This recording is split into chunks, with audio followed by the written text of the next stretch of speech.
Assalamualaikum warahmatullahi wabarakatuh. Seluruh sahabatku, sahabat Ngaus Gus Baha dimanapun Anda berada, alhamdulillah pada kesempatan ini kita bisa berjumpa lagi di channel Ngaus Gus Baha. Pada kajian kali ini mari kita simak dengan seksama, semoga menjadikan ilmu yang bermanfaat. Assalamualaikum warahmatullahi wabarakatuh. Bismillahirrahmanirrahim. Tabarakalladzi nazzala al-furqana ala 'abdihi liyakuna lil 'alamin nadhira. Allahumma shalli wa sallim ala sayyidina Maulana Muhammad wa ala alihi wa sahbihi asma'in. Nama ba'du.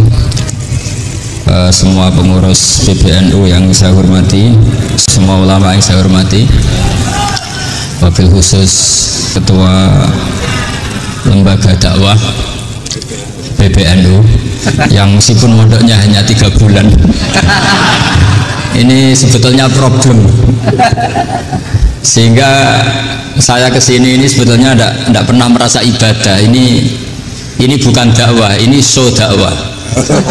Jadi yang namanya dakwah itu ya orang-orang di kampung nggak bisa ngaji diajarin ngaji, seperti saya di Jogja, di Rembang. Kalau ini show dakwah, dan ini agak kesalahan karena mondoknya hanya 3 bulan. Jadi tidak bisa bedakan mana dakwah, mana show dakwah. Ini jelas show itu. Mungkin yang benar-benar dakwah yang sekarang sedang bikin masjid di pedalaman Kalimantan, pedalaman Sulawesi, atau saudara-saudara kita yang di Korea, saya kemarin di Korea, itu dakwah betul. Kalau ini agak-agak tontonan. Ya tapi masih bagus lah melihat ulama itu ibadah. Tapi begini ya, yang jelas saya berharap sekali, saya diundang sekali ini saja, jangan diulang. Karena mencintai ulama itu baik, tapi ngatur ulama itu dosa. Ini jadi ini harus dicatat. Jadi Imam Malik itu kalau diundang itu marah, meskipun yang undang itu seorang raja zaman itu, Harun ar-Rasyid. Dia minta supaya Imam Malik baca Muwatta di istana untuk anak-anaknya, padahal seorang presiden mau ngajari anak-anaknya. Imam Malik marah, masyhur gitu, al ilmu yu'ta la ya'ti, ilmu disowani, ora kok ilmu yang sowan. Di mana-mana timba itu ke sumur, apa sumur yang ketimba? Timba ke sumur. Ini agak kecelakaan. Pakai air pam. Air pam katanya, sudah banyak air. Sehingga saya kata orang banyak itu di SK-kan PBNU, tapi itu tidak pernah saya pikir. Karena saya melakukan kebaikan itu sebelum dapat SK. Saya ngajar sebelum dapat SK, saya dakwah di mana-mana sebelum dapat apa? SK. SK saya langsung minallahi ta'ala, dari Allah Ta'ala. Jadi kalau PBNU niatnya ikrar bahwa orang yang sudah manfaat diangkat, itu saya terima. Tapi kalau merasa ngangkat saya, tak lawan di pengadilan ini. Karena saya sudah jadi kiai sebelum diangkat PBNU. Ya ini saksikan ya para muhibin saya. Jadi kalau SK itu ikrar, ngakui kalau Gus Bak manfaat, saya terima. Kan hanya ikrar saja, Pak. Tapi kalau merasa ngangkat dari bawah ke atas, itu tak lawan sampai apa? Pengadilan, sampai di akhirat. Tersangkanya ya yang sedang jabat sekarang. Tapi saya yakin enggak, Kiai Miftahul Ahyar itu orang alim, karena alumni Sidogiri dan menantunya Syekh Duki. Di antara gurunya itu pernah mbah mertua saya, karena istri saya orang Sidogiri. Beliau juga besanan sama keluarga Lasem, saya ini Durriyah Lasem. Pak Said Akil juga orang alim, mbah-mbahnya juga orang alim. Baru kemarin nyocokkan nasab sama saya. Buyut-buyutnya beliau itu adik buyut saya, pernah cocokkan sama saya. Gus, saya sama saya tua mana? Tua saya, buyut kamu adik buyut saya, kata saya gitu. Tapi saya tetap hormat sama beliau karena ya pernah sepuh umurnya setidaknya. Jadi saya ulang lagi, ngaji seperti ini itu sebetulnya lebih ke show, pertunjukan. Supaya pertunjukan ini tidak dosa, saya isi ngaji betulan. Tapi jangan diulang. Karena biasa ngaji rutin. Saya di Jogja tafsir Jalalain sudah juz 23, pernah khatam hikam, sekarang Nashihul Ibad separuh. Saya ngaji di Sidogiri Itkon, di Sarang Balaghatul Quran, di Hajen Lubul Usul, tapi sarahnya yang Thariqatul Usul, sarahnya Mbak Sahal Mahfud. Jadi baru di sini ngaji bersaing sama orang yang mondok berapa? 3 bulan. Ini masalah. Masalah. Nggak boleh mondok itu harus buat tulis zaman. Tapi ya tidak apa-apa, mungkin laju nih ya. Jadi kalau mondok cepet itu kemungkinannya apa? Laju nih. Begini, tapi saya tertarik apa yang dikatakan Kiai Haji Abdul Manan tadi menyangkut kalimat tauhid. Saya ngaji di mana-mana bilang, kalau ngaji itu yang tahqiq itu detail. Detail itu bahasa Arabnya tahqiq. Jadi kita misalnya berpikir secara jernih, orang yang kafir 70 tahun itu pasti menjadi muslim karena melafadzkan la ilaha illallah. Dan itu bi ijma'il ulama. Semua ulama mengatakan demikian. Saya ulang lagi, itu bi ijma'il ulama. Karena mansus di Quran ada ayat kullil ladzina kafaru iyantahu yughfar lahum ma qad salaf. Kalau orang yang kafir 70 tahun bisa dihilangkan kekafirannya hanya dengan kalimat la ilaha illallah Muhammadur Rasulullah. Berarti kalimat ini statusnya apa? Penghilang kekafiran, apa? Penghilang kekafiran. Lalu ada kelompok yang mengatakan gara-gara kalimat la ilaha illallah dan pegang patok nisan itu orang menjadi kafir. Ini kan jadi paradok. Lafat yang kita statuskan sebagai penghilang kekafiran dengan lafat yang sama orang menjadi kafir. Itu nggak ketemu nalar. Mbok nalar paling apapun tetap nggak ketemu. Kecuali tadi ya dalilnya pokoknya ngotot tadi. Itu memang kacau gitu. Tapi alhamdulillah mereka insya Allah ya sadar. Kamu jangan bayangkan mereka tidak sadar terus, berarti kamu doanya jelek. Bisa saja mereka sudah ingin sadar, berhubung digojlok ini terus nggak jadi sadar. Jadi jangan-jangan salah kita karena sering gojlok sehingga yang mau sadar jadi tidak apa? Nggak sadar. Saya tadi jam 10 sampai setengah 2 masih ngajar di pondok saya ngajar tafsir. Masih di Rembang sana saya. Terus saya ke Semarang, Delalah Muyassar. Begini, saya sering dingendikani Mbah Mun, politik tidak jelas itu bagian dari kejelasan. Ini yang perlu dicatat. Jadi politik tidak jelas itu bagian dari apa? Kejelasan. Misalnya begini, siapa yang mengira Khalid bin Walid yang sangat musuhi Rasulullah, dia panglima orang kafir ketika mengalahkan Rasulullah di perang Uhud, akhirnya Khalid bin Walid masuk apa? Islam. Begitu juga Wahsy, qatilu ahabbin nasi ila Rasulillah, pembunuh Sayyid Hamzah, akhirnya juga masuk Islam. Begitu juga Abu Sufyan, dia pemimpin besar kafir Mekah ketika perang Badar, ketika perang Khandaq, akhirnya juga Islam dan menjadi mertua Rasulullah Shallallahu Alaihi Wasallam. Dari fakta ini kemudian banyak ulama alim yang ngambil sikap itu ya coro Jawa itu anggang-anggang itu nggak tegas, tapi nggak tegas dari rumusan ilmu yang detail. Saya ulang lagi, nggak tegas tapi dari rumusan ilmu yang apa? Detail. Bisa saja orang yang sekarang kafir suatu saat mukmin atau muslim. Bisa saja yang sekarang sedang fasik suatu saat soleh. Bisa saja yang mondok 3 bulan rois PB NU. Sementara yang mondok lama kadang KRT. Tapi itu hanya hukum duniawi. Saya yakin yang KRT ini PBNU di akhirat. Karena mondoknya lebih apa? Lama. Itu tak jamin. Logikanya tadi ya. Ketika Rasulullah ngambil sikap tegas kepada qatilu Hamzah yaitu Wahsy, dan ketika Rasulullah ngambil sikap tegas pada orang-orang yang mengalahkan beliau di perang Uhud, kaifa yuflihu qaumun fa'alu bi amliyaihim hakadha, bagaimana mereka jadi orang benar atau orang yang dapat apa? Kebahagiaan kalau mereka perlakuannya seperti Nabi seperti ini, yaitu Nabi sujawajjuh masyhur wa kusirat ruba, yaitu Nabi itu wajahnya terluka, gigi serinya tanggal. Orang-orang seperti ini tuh nggak akan bejo kalau orang Jawa, nggak akan falah. Tapi apa yang terjadi? Allah menurunkan ayat laisa laka minal amri syai'un aw yatuba 'alaihim aw yu'adzibahum. Muhammad itu bukan wilayah kamu ngecap orang, menstigmasi orang itu tidak wilayah kamu. Saya bisa saja mengampuni mereka atau menyiksa saya itu atau menyiksa mereka itu wilayah saya, kata Allah. Saya bisa saja mengampuni mereka atau menyiksa mereka itu wilayah saya. Sehingga akhirnya apa? Rasulullah tidak ngambil sikap yang mungkin orang lain mengatakan itu tidak tegas. Tapi itu kearifan. Betul, akhirnya Wahsy malah masuk Islam. Khalid bin Walid panglimanya juga masuk Islam. Dan beberapa orang kafir juga masuk Islam, termasuk mimpinihim, ketuanya yaitu Abu Sufyan. Ini penting saya utarakan. Makanya ini saya baca pembenaran dari konstruksi pikiran tadi. Nah ini supaya khas. Ini khasnya orang mondok 10 tahun nih. Jadi ini saya baca ini. Nah, biar jelas ini nanti tagnya persis ya, tidak saya rubah. Ini di kitab namanya itu Taujihun Nabi li Mardhati Bari. Kalau diterjemah ya mengarahkan orang yang sadar. Nabi itu orang yang sadar ya, sampai ini termasuk orang yang sadar. Li Mardhati Rabbi, menuju mendapat ridho Tuhan atau Allah Subhanahu wa taala. Saya baca tagnya ini di halaman 179. Ini tidak ada yang saya rubah, tidak saya kurangi. Bismillahirrahmanirrahim.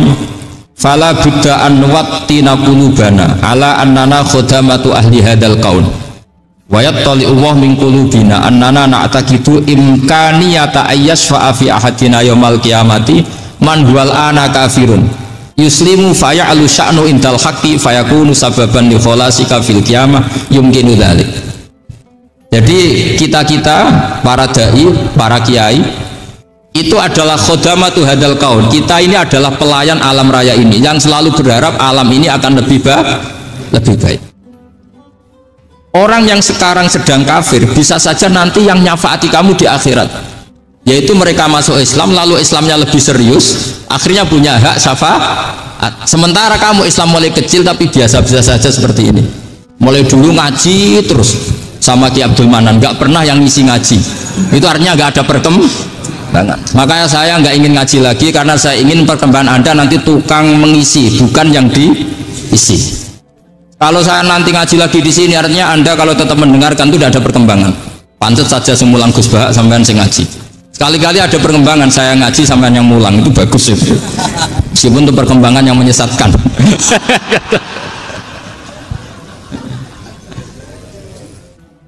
Ini penting saya utarakan. Orang yang sekarang sedang kafir bisa saja orang ini nanti nyafaati kamu, yaitu beliau orang ini Islam, kemudian Islamnya serius, maka punya hak syafaat. Sementara kamu Islamnya biasa-biasa saja. Itu masyhur kayak Sayyidina Umar.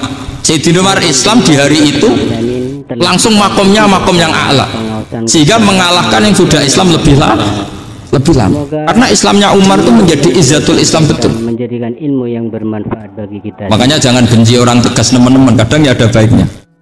Abu Bakar itu sudah Islam tapi layinal janib, orangnya santun. Kalau dipisah orang yang menengahi lah, kira-kira seperti itu.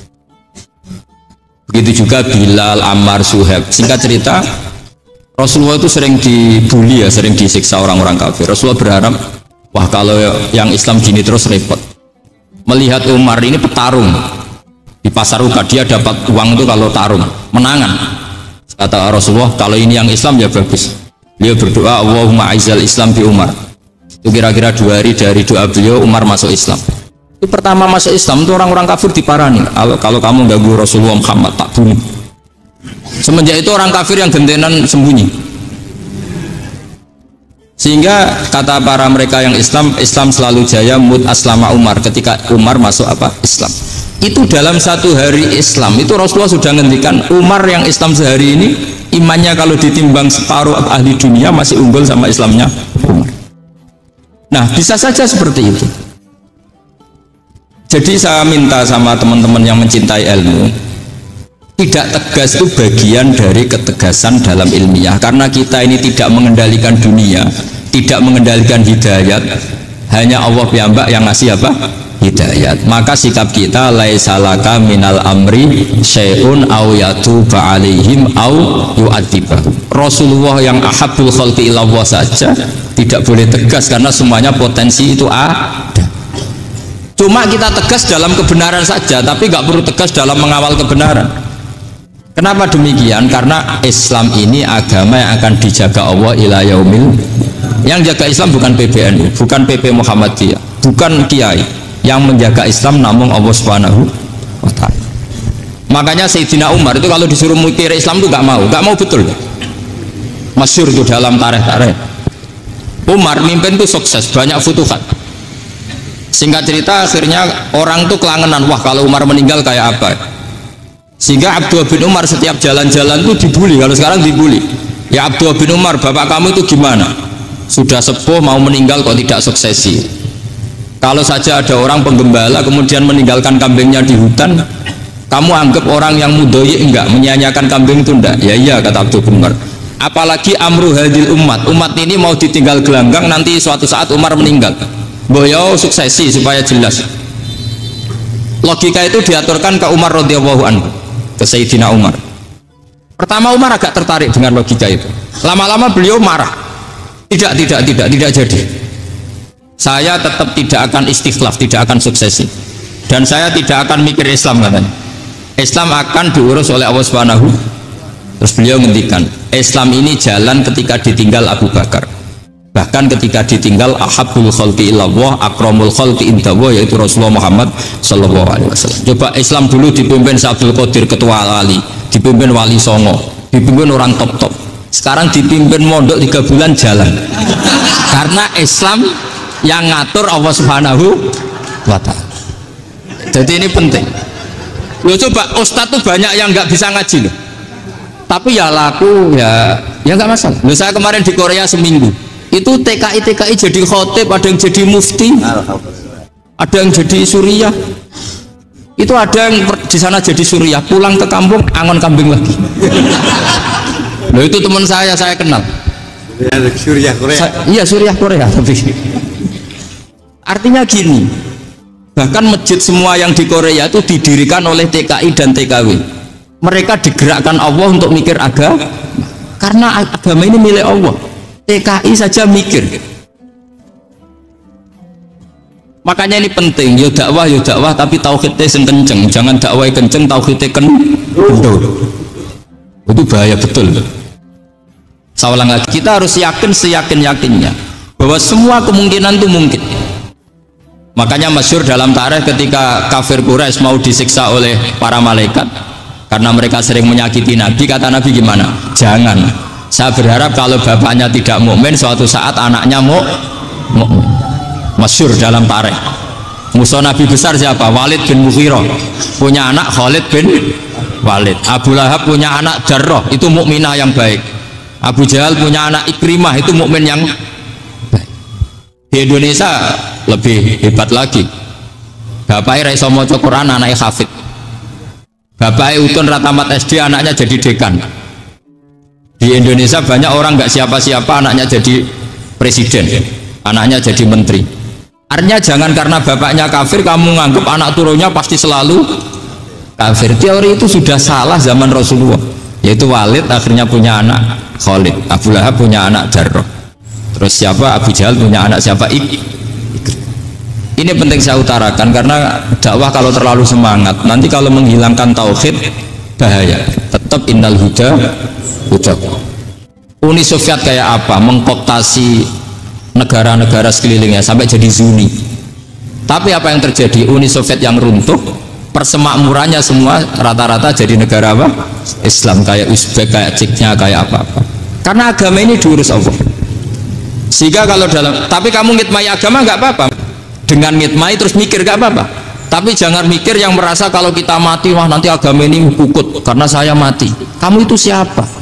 Agama Islam ini tidak pernah dipasrahkan kamu, diurus oleh Allah Subhanahu wa ta'ala sendiri. Sehingga ketika Wali Songo meninggal, agama ini tambah kuat sampai sekarang.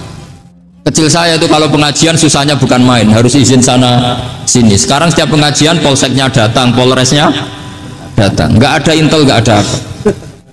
Padahal kiai dulu sama kiai sekarang itu kira-kira alim mana? Raden kiai dulu. Kiai sekarang mau terjemah aja kadang salah memahami. Tapi ya Islam tetap jalan karena Islam ini dikawal, dijaga oleh Allah Subhanahu. Maka kalau dalam cerita tarikh sirahnya Ibnu Ishaq itu, tauhid itu penting. Beliau cerita begini. Sayyid Abdullah itu namanya Abdullah bin Abdul Muthalib. Kita tahu kenangannya Rasulullah terbanyak itu bukan dengan Sayyid Abdullah tapi dengan Sayyid Abdul Muthalib, dengan mbahnya. Karena Nabi itu mulai kecil dirawat oleh siapa? Mbahnya. Yaitu yang disebut Nabi ketika 2 bulan kan abahnya sudah meninggal. Ya saya baca ya, pakai bahasa Arab biar jadi bid'ah. Nanti kalau bahasa Indonesia ada bid'ah. Tidak betul loh. Biba atau berjanji sebenarnya itu kitab sejarah, berhubung dibaca bahasa Arab terus kayak mantra. Terus yang belakang mau nyenggai soleh aleh, sehingga kubu sebelah bilang itu khurafat dan bid'ah. Coba diterjemah ini, coba nanti saya baca bahasa Arab. Walamma tamma min hamli syahroni ala masyuril aqwalil marwiyatu fiya bil madinati abuhu abduwa wa kana qad istaza fi akhwalihi bani adim nat taifatin najariyah wa makatha syahron saqiman yu'anu nasukmahu wasakwa. Terus di pojok sana bilang sholli alaih, pasti kubu sebelah yang liwat, wah itu khurafat bid'ah karena dianggap mantra. Padahal artinya coba sampean baca bahasa Indonesia. Ketika hamil Rasulullah umur 2 bulan, abahnya meninggal di kota Abwa. Kota Abwa adalah kota keluarga besar ibunya Sayyid Abdullah. Kebetulan pas ke sana beliau sakit sampai 1 bulan dirawat. Bid'ahnya di mana kalau diterjemah? Wong itu kitab tarikh. Makanya saya nggak tahu yang membidah-bidahkan tiba itu karena tadi. Tapi sampean juga ikut salah karena nyenggai sholawatan tok itu. Jadi makanya saya bilang tadi kalau bahasa Arab bid'ah, kalau sudah terjemah beda-beda karena kelihatan kalau itu hanya kitab tar. Coba bid'ahnya di mana? Wa ba'du fa'aqulu wa Muhammad bin Abdullah bin Abdul Muthalib bin Hashim. Itu kalau diterjemahkan, kamu harus tahu siapa nama Muhammad. Muhammad punya abah siapa? Rasulullah Muhammad Abdullah. Punya abah siapa? Abdul Mut. Punya abah siapa? Hashim. Coba baca gitu di kubu sebelah. Oh iya. Berhubung kok baca bahasa Arab, wa ba'du fa'qul wa Muhammad bin Abdullah bin Abdul Muthalib. Jadi itu hanya salah baca saja. Maksudnya salah yang hukumi, bukan salah yang baca, salah yang apa? Hukumi. Sayyid Abdullah ini orang yang tauhidnya sangat kuat. Sayyid Abdul Muthalib lebih kuat lagi. Saya cerita sedikit betapa pentingnya tauhid. Ketika pasukan Abraha bawa pasukan gajah mau menyerang apa? Ka'bah. Itu sebelum menyerang itu semua aset-aset milik orang kafir Quraisy, milik orang Quraisy itu ditawan, diambil, termasuk milik Sayyid Abdul Muthalib, milik Abdul Muthalib. Terus ketika mau masuk Ka'bah, mau masuk Mekah, kata Abraha, man sayyidu hadal wadi, siapa yang kamu tuakan, yang kamu pertuan di sini? Oh, Abdul Muthalib. Abdul Muthalib itu dipanggil, itu auranya luar biasa.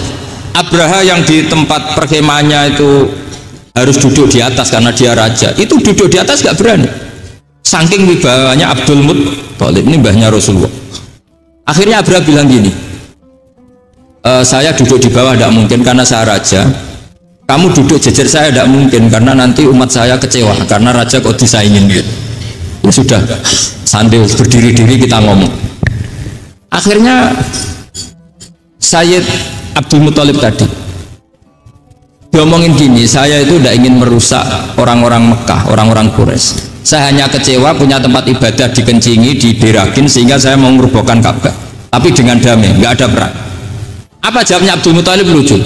Nggak apa-apa, Ka'bah kamu robohkan silakan, nggak apa-apa. Yang penting unta saya yang kamu sita kembalikan. Harta saya yang 100 unta kamu sita kamu kembalikan. Itu Abraha kagetnya bukan main. Kaget karena kamu itu pemimpin apa? Tadi saya hormat kamu karena kamu tak anggap orang hebat. Hadhil Ka'bah dinu abaika, ini Ka'bah itu agama kamu. Pas saya hancurkan kok kamu tenang-tenang saja. Padahal pas mau saya hancurkan kamu tenang-tenang saja, malah tanya unta kamu itu gimana? Apa jawabnya Abdul Muthalib? Inna lihadal baiti rabban hamahu, sebab Ka'bah itu ada yang punya dan pasti akan melindungi Ka'bah. Tapi kalau unta itu milik saya, ini urusan saya, ini unta. Jadi inna lihadal baiti rabban hamahu itu tidak milik saya, itu ada yang punya. Ya sudah, biar yang punya aja yang jaga, itu tidak urusan saya. Akhirnya unta dikembalikan, aman deh. Terus akhirnya dia ke Ka'bah. Fa'akhudha bi halaqatil bab, karena dulu apa itu halaqatil bab, karena dulu itu yang dipakai apa itu pegangan itu bentuknya apa? Bulat, makanya diistilahkan halaqah apa? bulan. Kalau sekarang halaqah ilmiah itu seminar. Halaqah ditubuhi lain lagi. Iya. Kan terus bilang gini, kata Abdul Muthalib, ya Allah, Ka'bah ini mau dihancurkan oleh Abraha. Ka'bah ini milik kamu. Saya mau ke gunung, mau melihat apa yang kau lakukan terhadap orang yang mau merusak Ka'bah. Terus Abdul Muthalib bilang ke umatnya, wa ya qaumi, ayo kita ke gunung melihat ma fa'ala rabbuna, apa yang akan dilakukan Tuhan kita terhadap orang yang mau menghancurkan Ka'bah. Jadi santai saja, santai. Terus Abdul Muthalib naik gunung sama orang-orang Quraisy. Abraha datang mau merusak Ka'bah, terus terjadi alam taro kaifa fa'ala rabbuka bi ashabil fil. Itu melihat, dan betul Ka'bah dijaga Allah. Islam juga gitu. Ketika Islam dikooptasi Uni Soviet, semua ulama, semua wali perasaannya hanya nunggu kehancuran Uni Soviet, karena pasti agama ini dijaga Allah. Saya setiap sholat, setiap munajat, kata ketika baca Rabbana lakal hamdu mil'us samawati wa mil'ul ardi. Dulu saya iskal itu janggal. Ya Allah, engkau zat yang layak dipuji, yang pujian itu memenuhi langit dan bumi. Pikiran saya kalau bumi ateis itu mujinya kayak apa? Tapi masya Allah, ketika saya datang di Korea, bumi ateis, ternyata di sana banyak masjid, banyak tasbih, bahkan ada sakduna di sana. Karena Allah sudah ngendikan lakal hamdu mil'us samawati wa mil'ul ardi. Dan sekarang nyata, semua bumi ateis, bumi apa saja, ada tasbihnya, ada tahmidnya. Makanya sadaqallahul adzim ketika ngendikan sanurihim ayatina fil afaq walladzi arsala rasulahu bil huda dinil haqqi liyudhhirahu 'alad dini kulli. Makanya saya mohon sekali bahwa agama ini harus kamu khidmah, tapi nggak boleh kamu pikir, atau dibaliklah, khidmah maka memikir. Tapi tidak usah GR bahwa agama ini diserahkan sampean. Saya juga gak ridho. Agama kok diurus orang-orang kayak gini, kayak apa nasibnya? Jadi ini penting, karena rata-rata kiai alim itu tidak jelas. Terus oleh orang-orang yang nggak pernah ngaji itu, wah ini nggak jelas, nggak tegas. Islam itu harus tegas. Maksudnya tegas itu kayak apa? Tegas itu di wilayah kita. Kalau istri kamu mau diperkosa orang itu boleh tegas, itu wilayah kamu. Tapi kalau hidayat itu wilayahnya Allah Subhanahu wa ta'ala, kita tidak pernah tahu. Bahkan yang sudah Islam saja, nyuwun sewu, itu nggak ada jaminan mati husnul. Kita tahu dalam sejarah Sa'labah itu dapat gelar hamamatul masjid, merpatinya masjid. Tapi kita tahu akhirnya Sa'labah itu apa? Su'ul khotimah. Sampai dalam Islam selalu diajarkan ya muqallibal qulub tsabbit qalbi ala dinik. Jadi kalau kita sendiri saja masih ingin selalu husnul khotimah, agak ada ruang untuk mudah menvonis orang lain. Makanya saya salut kita semua ini mengkhidmati hadal kaun dan selalu berharap bisa saja suatu saat orang yang sedang kafir bisa saja suatu saat muslim. Nah soal kalau yang sama yang harbi menyerang kita ya tarung. Kalau artinya kalau yang merangi kita ya kita wajib perang, kalau enggak ya habis kita. Seperti kita lakukan ketika diserang Belanda. Tapi ketika mereka musta'man, dhimmi, mu'ahad, orang-orang kafir yang mau berdamai dengan kita, ya kita damai. Sebagaimana yang dilakukan Rasulullah SAW ketika berdamai dengan kafir Quraisy yang dipimpin Suhail bin Amr. Masyhur itu dalam tarikh. Singkat cerita kan Sayyidina Ali ini pernah konflik sama orang Khawarij. Kata Sayyidina Ali, ya sudahlah, namanya kita musuhan, kita tidak usah ketemu, pakai mediator, kata Sayyidina Ali. Kata orang Khawarij, ini apa-apaan kok butuh mediator, nggak ada Qurannya, nggak ada hadisnya. Kira-kira kalau Pak Sayyidina Ali orang Jawa, nggak ada apa tidak tahu. Walhasil Sayyidina Ali akhirnya baca ayat wa in khiftum shiqaqa bainihima fab'atsu hakaman min ahli wa hakaman min ahliya. Jika suami istri tengah konflik, maka yang keluarga suami kirim mediator, yang keluarga perempuan juga kirim. Terus kata Sayyidina Ali, wa amru ummati Muhammad a'dhamu min amri rajulin wa imra'atin. Kalau suami istri saja ketika konflik butuh mediator, apalagi ini kelompok besar pasti lebih butuh mediator. Akhirnya lalu mediatornya siapa? Kata Sayyidina Ali, ya siapa saja yang penting baik. Ditunjuk seseorang, diprotes sama orang Khawarij, ini orang nggak kredibel. Terus Sayyidina Ali marah-marah. Rasulullah itu pernah berdamai dengan orang, bahkan orang itu kafir, yaitu Sulhul Hudaybiyah. Nabi itu berdamai dengan orang yang bernama Suhail bin Amr, ketika itu kafir. Makanya ini menunjukkan bahwa musolahah ma'al kufar itu boleh demi kelangsungan bernegara berbangsa. Kamu tidak usah meragukan reputasi NU. Ketika dulu kafirnya kafir harbi zaman Belanda, ya Mbah Hasim fatwa apa? Jihad. Jadi jangan kira tidak tegas, kita tegas sekali. Justru kita yang punya masa lalu tegas. Tapi kepada siapa dan dalam konteks apa? Paham ya? Terus ini penting sekali untuk dijernihkan. Ini masih saya teruskan. Nahnu min hadhil intilaqah naktasibu thabatana wa quwwata yaqinina wa illa fa fil ardi mu'aridun wa muntaqidun wa mukhalifun min akhyarin wa asrarin sholihin wa fasikin muslimin wa kuffar. Kalau kamu punya satu metode ilmiah, metode dakwah, kamu harus siap karena pasti ada yang menentang. Yang menentang itu ya mulai orang soleh, tidak soleh, orang macam-macam. Jadi kalau sudah punya manhaj, memang dari awal harus siap apa? Ditentang. Jadi misalnya PBNU punya kebijakan apa, ya sudah siap saja dibully.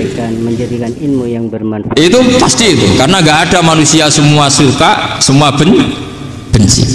Kata beliau, anta in kunta fi syakkin min hadzal maslak wal manhaj fattabi man syi'ta wasaha angka ghaniyah. Wa in kunta ala yaqinin annahu al-huda wa mirasun nubuwah wa annahu haqiqatu tarjamatil ahdi ma'rab fala tata'athar min kalami ahadin yakunu mangkana. Jadi intinya kita mengawal Islam secara rahmatanil alamin itu justru kita berharap menjadi simpatik dan menjadikan mereka menjadi nopo Islam. Jangan ketika simpatik dianggap gak tegas. Saya masih ingat betul dawuh Mbah Mun, hak sekseni, kata beliau, sama masih ingat kalimatnya sekseni. Akurat tegas itu berdasar ayat laisalaka minal amri syai'un aw yatuba alaihim aw yu'adzibahum, karena potensi sosial itu bisa rubah. Orang yang sekarang kawan kamu bisa saja suatu saat jadi musuh, yang sekarang musuh kamu bisa saja suatu saat jadi kawan. Terus kamu ngambil sikap tegas dalam sesuatu yang nggak stabil seperti ini, lalu tegas itu kan nggak pada tempatnya. Makanya yang seperti ini kata Allah pakai asa itu menawa-menawa. Asa wahu ayyaj'ala bainakum wa bainal ladzina ataitum minhum mawaddah. Bisa saja orang yang sekarang musuhan dengan kamu suatu saat dijadikan mawaddah. Kamu udah mawaddah itu saling mengasihi. Kamu udah usah tanya, wallahu qadir, kata Allah, karena Allah mampu. Jadi dalam hukum-hukum sosial Allah seringnya bilang apa? Asa. Saleh wasa antakrahu syai'a wa khairul lakum wa asa antuhibbu syai'a wa syarrul lakum. Karena masalah sosial ini semuanya asa, yang pernah tahu siapa. Bisa saja sekarang saya Rois Surya, nanti SK-nya nggak turun lagi, tapi saya tidak apa-apa. Bisa saja nanti santri 10 tahun dipimpin 3 bulan, nggak apa-apa. Bolak-balik nggak apa-apa, saya tidak akan kecewa. Karena masya Allahu kana wa malam yasa lam yakun. Wassalamualaikum warahmatullahi wabarakatuh. Alhamdulillahirrabbilalamin. Telah kita ikuti bersama pengawasan Gus Baha melalui channel Ngawas Gus Baha. Semoga seluruh yang beliau sampaikan menjadikan ilmu yang bermanfaat bagi kita semua.